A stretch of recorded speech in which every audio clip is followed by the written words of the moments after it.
Hello, welcome to the update. I'm Susie Thompson. A woman has turned herself in following a fatal hit and run which killed a child in Melbourne's West. Police believe the 73-year-old woman struck the 3-year-old outside a daycare centre but say she wasn't driving recklessly. Inspector John Fitzpatrick says the initial belief that the driver didn't realise they'd hit something is now unlikely. Having a quick look at the vehicle, it's pretty evident that you would know that you've hit something. Whether that driver knew they'd hit a child or something else is still to be determined, so that'll form part of the investigation. The federal government has formally recommended an increase to the minimum wage to keep up with the cost of living. Prime Minister Anthony Albanese has signed off on Labor's annual submission to the independent umpire.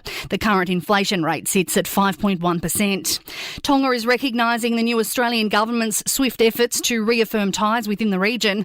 Foreign Minister Penny Wong has travelled to 3 Pacific countries, Fiji, Samoa and Tonga, in her first fortnight in office. Climate change, health and regional development have dominated talks with the leaders of all 3 nations. Tongan Prime Minister Saiosi Sovalini says her efforts aren't going unnoticed. This is a clear sign of the Australian government's strong commitment to strengthening our bilateral relations.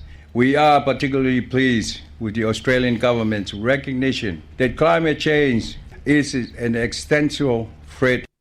A third case of monkeypox has been identified in New South Wales. The man in his 50s had developed a mild illness after returning from Europe. He's isolating at home. The infection is not connected to the state's other 2 cases.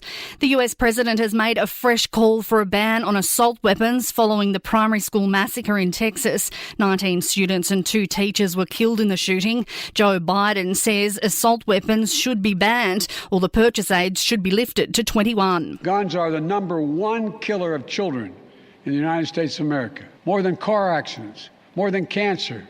Over the last 2 decades, more school-age children have died from guns than on-duty police officers and active-duty military combined.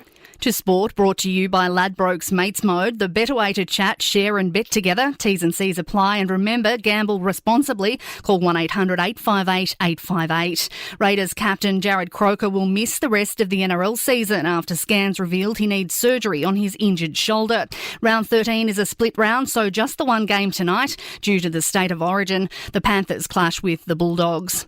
And Coco Gauff has advanced to her first Grand Slam final with a straight sets win at the French Tennis Open.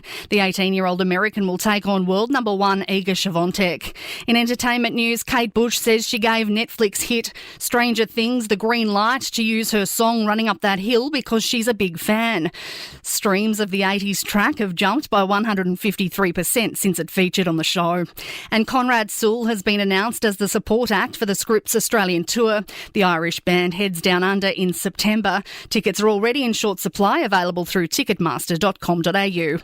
And that's the latest from the Nova Podcast News team. We'll see you tomorrow morning for another episode of The Update. I'm Susie Thompson.